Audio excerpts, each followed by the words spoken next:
Ард түзөө үзүүлж байна.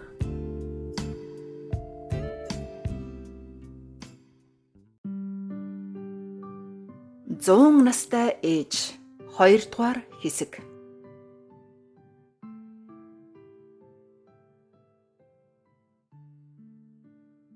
Нарны элч муутай өвлийн дунд сарын нэгэн өдөр будын уяан дээр нэг хүн буусан нь будын дүү Чимэд байлаа. Нутаг орондоо Чимэд багш хэмээн алдаршсан Чимэд нь бичиг үсэг сайтаагаараа уран зураг хээ тавьдгаараа алдартай нэгэн. Ер нь их олон төрлийн авьяастай нэгэн билээ. Чимэдийн эрх болсон шалтгаан нь буд хаждыг төрөөд удаагүй байхад Чимэдэд шав оруулж бичиг үсэг заалгах тухайгаан хэлсэн байна. Чимэд ахаасаа хаждаа явуул гэхт нь буд арай бага байна гэсээр хаждыг хэдийн 10 хүрэгч гэж. Чимэд тэр шөнөө хоноод өглөө нь хаждыг дагуулan явахт нь довчин л ихэд ганцаардаж далд ортол нь хүлээж зогссон билээ. Хэдий хажид дургүй байсан ч гэсэн аав ээжийн болон авга ахын хүчинд автаж нүдэндээ нулимстай эргэн харсаар явлаа. Хажидтай тоглоод дасчихсан довчинд ч хэцүүхэн байв. Хот айлынхан бүгд л довчингийн багын нэрээр нь буюу түнтгэр гэж дуудана. Гар хөлийн үзүүрт ганц явдаг хүн түнтгэр л байв. Өглөөнөөс өдөш хүртэл 2 гэрийн хооронд гүйж дархны ажилд нь тус нэмэр болдог тэрээр нэг үеийг бодоход 2 гэрийнхээ хідэн богийг хинээрч заалгалгүй хариулдаг болчихжээ. Нэг орой хонин хотлоод ирсэн ч түнтгэр байдаггүй. Орой өдөш боллоо байдаггүй. Бүгд л твдчихв. Буд эхнэртэйгээ вандангийн эхнэр гурвуул урдаас нь явлаа. Шөнийн харанхуйд түнтгэрээ довчноо гэж дуудан яваад байлаа.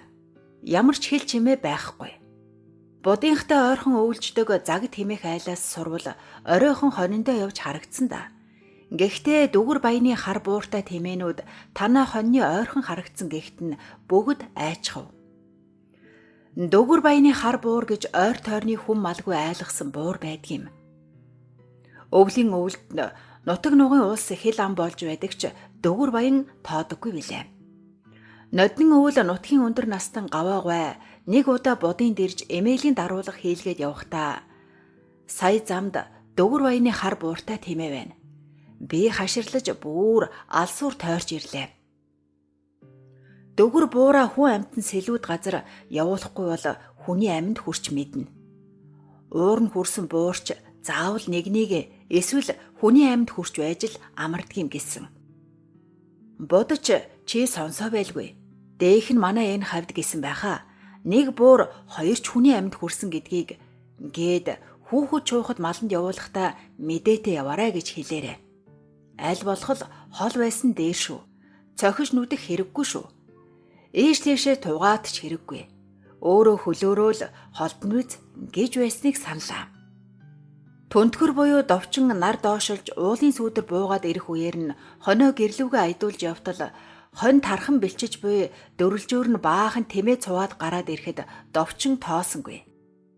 Буурын тухай сонсож байсан ч тэр угийн хэнэггүй тул үл тоон хонь дундуур орж ирсэн тэмээг нь эргүүлэн туух гэж хаа хүч хэмээн шилбүүрээ өргөн туутал гэнэт цагаан хөөсөн сагарсан хар буур тэмээний сүүлчээс гарч ирэн толгойгоо унжуулан шуугтан сүр бараатаа аргагүй харган дээр хөрвөөснөө сүүлээ шавхийн ороолгож яг хийн эрүүгээ суул тавин довчонлуу тэшин ирж яваа харагдахт нь шилбүүрээ өргөн хаа хуж хэмээн дуугарсан ч гэсэн хар буур яах ийхэн зургүй шуугаад ороод ирлээ.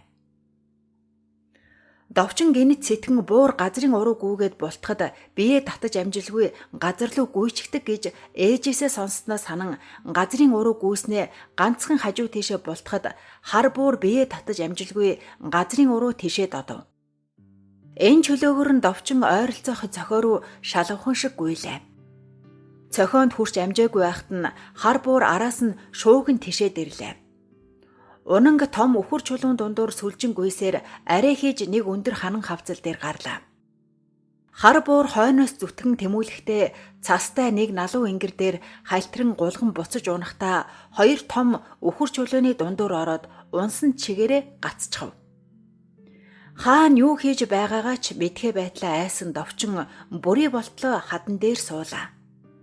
Хаданд хавжуулагдсан хар буур шуугтан хад чулуу цохин тэрх нь айтастай тод сонсогдно. Энэ бүхнийг сонссон довчин сууж байгаа хаднасаа ч бууж чадсангүй. Тэрээр зөвхөн аав ээж хоёрыг ирж авна гэж хүлээхээс өөр аргагүй. Буд сүрмаа сэндэн гурав шөнийн харанхуйг бидрэн довчин олохоор явлаа. Шөнийн түнэр харанхуйн цувраагаар довчоон гэж ээжийнхээ дууг сайн нэг сонссон довчин ээжээ хэмээн шөнийн харанхуйг зочтол хашгирав. Дуу гарсан зүгийг баримжаалан ирсэн буд сэндэн сүрмаа гурав яаран сандран дуу гарсан зүг довчоон хэмээн ам уралдан дуудсаар ирлээ. Довчин хаднаас буулгүй тэр орой дээрээс айсан эмээсэн царгайтсан өнгөөр наан чин дүгэр баяны хар буур хаданд хавжуулагдсан байгаа шүү. Босоод ирж магад гэж хаширлан хашгирлаа. Буд чулууны зай завсрыг харан очиж үзвэл нээрээ хар буур газрын өөд харсан байдалтай хүзүүгээ хөшөөд унчихсан байлаа. Хад чулуу тэрсээр хөлн улаан зулаг болж нугарч унсан хүзүүн доороос нь бөөн цустай хөөс тэр хаваарныг тарж. Цохооны орой дээрээс айх дарах хоёр давхцаж дагчтал чичирсэн довчинг аван буулгалаа. Хот айлынхан хар буурыг яах вэ гэж гэртээ ирсэн хойноо ярилцсан ч ямар нэгэн арга олсонгүй мухардаж тэр чигт нь орхилоо. Маргааш өглөөн нь эрт буд ирж үзвэл хар буур аль хэдийн үхсэн байв. Дүгэр баянд хэлэхээр буд дүгэр баяныхыг зорилоо. Өглөөний хүүтэн жавар хацар ороолгосон жавартай өглөө дүгэр баяны уяан дээр буд буулаа. Дүгэр баяны ханхгар том бор гэрийн үүдэн дээр зөрөн хэвтэх хоёр том нохойг харсан буд жаахан зүрхшээж нохой хорой хэмээн дуудвас дүгэр баяны хажуу талын жижиг гэрээс дүгэр баяны зарц жамбал гихч гарч ирэн будын мэндийг мэдээд дүгэр баяныг оруулав. Уг нь дүгэр баяны эхнэр Юмжир, будын эхнэр Сэндэн хоёр баг залуугаас нэг голд тоглож өссөн улс. Гэхдээ Юмжир нь дүгрийн эхнэр болсон цагаас мэнд усгүй нэгэн болж. Юмжир будын мэндийн хариуд амандаа хариулах төдийд өнгөрөв. Дүгэр гих 50 гаруй насны бүдүүн хар хүн будын ирсэн хэрэг зорилгыг мэдэж байгаа нь царайнаас нь элт. Будыг ам нээж амжаагүй байхтал дүгэр. За, танай тэр айлын хүүчин зөв зүгээр явсан буурыг өдөж чулуугаар шидэж байгаад шавиртын цохоонд гаргаж унгаж алсан байна лээ. Харсан хүн байгаа шүү. Тэгэхээр миний буурыг төлөхөөр л болж дээ. Ямар ч байсан хоёр сайхан залуу атны үнээр төлөвлөн гэхэд нь үүнтэй маргалдаад хэрэггүй гэдгийг мэдэх буд. За би ойлголоо. Гэхдээ чи нутаг орондоо нэр хүндтэй хүн байна. Таргийн 5 ямаагүй шахам ийм ядруу айл яаж төлж чадах вэ гэхэд за буд минь нэр хүн дээр хүн нэг ч хоног хооллож чадах уу? Тэр хүү танаа малыг хариулж явсан гээ үстэ. Тэгвэл танах төлөх болчтэй гэв. Буд дотроо уур хүрсэн ч гэсэн түүнийгээ ил гаргасангүй.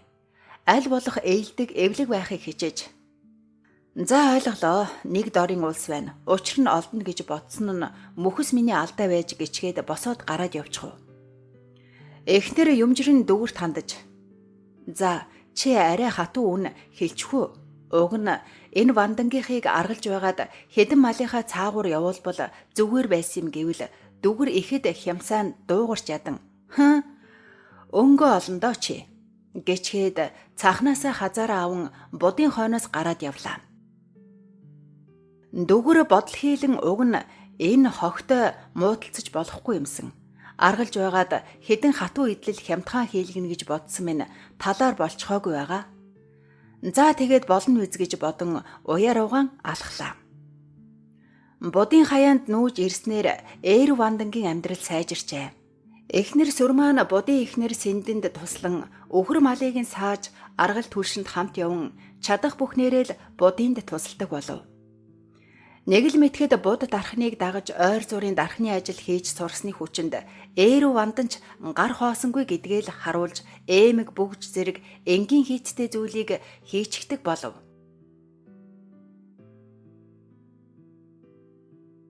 Довчин хэдийн өсөж 17 нас хүрчээ. Өсөглөн том биетэй түүнийг харсан үдсэн хүн энэ банд барилддаггүй гэж асууна. Ээр вандан хүүгээ барилдуулах хүсэлтэй ч буд дархан арай болоогүй байна. Нас биеийн тэгшэрсэн хойно нь би нэг гайгүй бөхөд шав оруулна гэдэг байв. Довчонгоос 2 насаар дүү хаждаж мөн уурах шиг өндөр болж, нүд хүмсэх сайтай, нуруу туруу өндөртэй сайхан бүсгүй болох төрхөө хэдийн олжээ. Залуу наснда Сэндэнч цайдвийн голдоо бас сайхан бүсгүйн тоонд орж явсныг нутаг нугийнх нь андахгүй.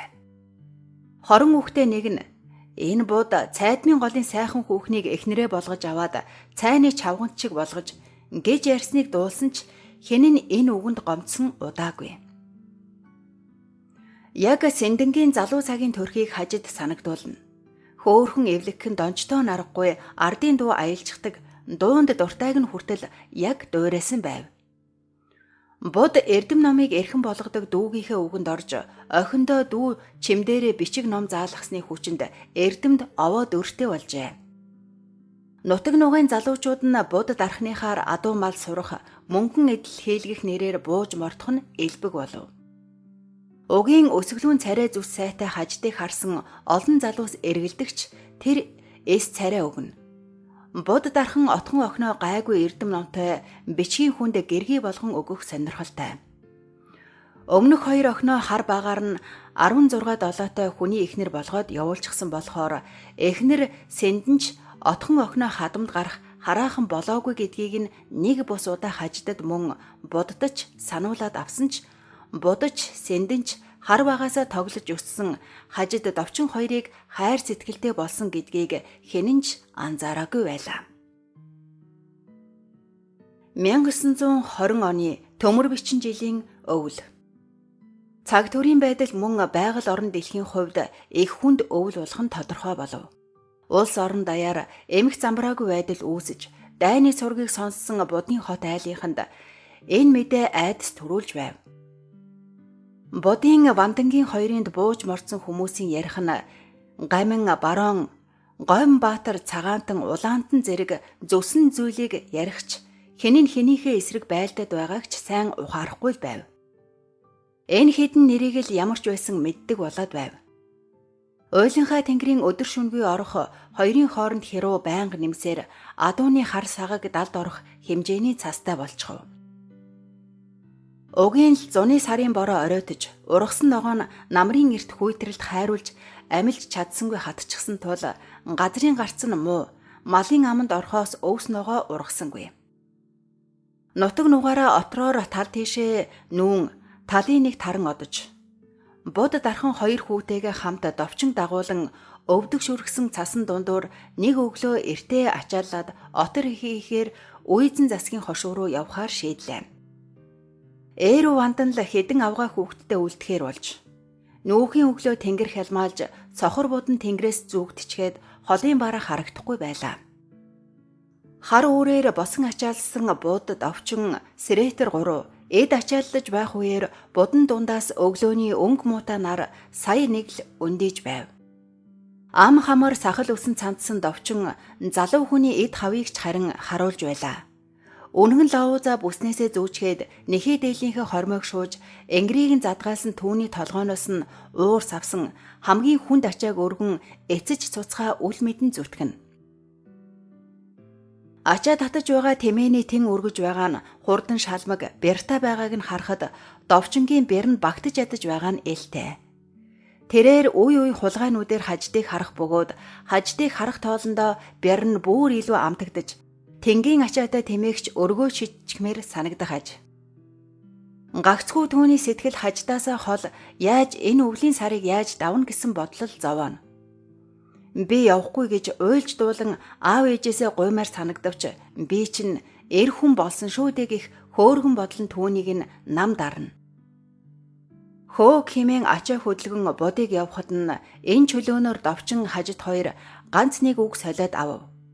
Довчин айхалж өөхлөн халууцсан тэр урсах хөлсөө нэхий дээлийнхээ ханцуугаар арчаад би чамайг сананда хэмээн ямар ч оршилгүй палхийтэл хэлэхэд нь хажид хүн сонсчихгүй гэсэн шиг ийш тийшээ харан чш хэмээн хуруугаан аман дээрээ даран инээж би мэднэ хэмээн хацар нь улааж эчингүүрээд аав чамайг хүлээгээд байна. За сайн яваарай.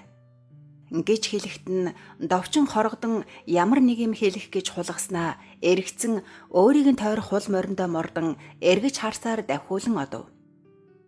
Оторчид замдаа сайн ноён хааны хошуунд хэд хонож малаа ойр тойрондоо харж гэдэслүүлж аваад ахин цаашаа нүүж нэгэн сайхан дүнхийсэн уулын өмөрт орж ирлээ. Бод өмнө нь баг залуудаа энд ирж малаа оторлож байсан болохоор нутаг орны уул ус ургамлыг сайн мэдэх ажээ. Түүнийг ирсэн сургаар эртний танил Үйзэн засгийн хошууны орилоо дам гих хадны цуурай шиг өндөр чанга дуутай хижээл насны ир ирж гэрийг нь барьж өгөв. Мал хуй хөрөнгө чинээ нэр хүнд хүний чанараараа жинхэнэ эр хүн гэж дамбыг үнэлдэг бод түүний хүү очирд бага охиноо гэргий болгон өгөх холын бодолтой явдаг юм. Дамбын хүү очир нь хуучин Монгол бичгэнд эрт боловсрсон Үйдэн засгийн хошуундаа ном эрдэмтэй залуу гэж нутгийн зоон олон ярьдаг төлөв залуу бий. Бод энэ залууд охиноо өгөх холын бодол нь учиртай. Энэ хүү хошуу тамгын газар гайгүйхэн албан тушаалт ч юм уу эсвэл удахгүй тогтох энэ шин цагийн төрд том алба хашиж магад гэж бодсон нь тэр. Тэгэхээр миний охин сайн сайхан амьдрах байхаа гэж эцэг хүний хувьд бод бодсон нь энэ ажээ. Дамб бод хоёрын яриан дунд охин хүү хоёроо цураад нэг л биш байгааг довчин сонсоод дотор нь байж ядан уур нь хүрч байв. Бод дамбаас танай хүү эхнэр авах болоогүй юу? Чи залуу хүнийг хориод байна уу?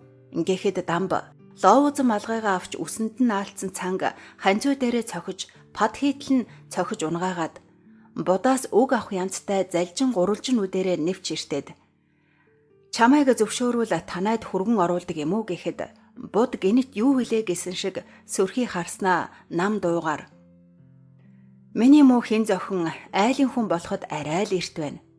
Танайтай худ ураг болохыг хүсдэг айл өчнөөн биз гिचгээд босохдоо ерөн царайны харц өгнийх нь утга энэ дамбын хүүд охиноо өгөхдөө төвөгшөөхгүй байгаа нь ээлтэй. Довчонд хоног хугацаа өнгөрч өгөхгүй димээл хаждыг санан мөрөөдөж шаналхаас цаашгүй. Тэрээр хаяа хон малын бэлчээрт отрын залуустаа барилдаж ноцолдон цагийг өнгөрөөсөн ч хаждыг бодох сэтгэлийг нь үл амирлуулна. Гэрээс гараад сар болсны дараа буудад овчин дагуулan гэр орноо ирэхээр хоёул нутаг руугаан явлаа.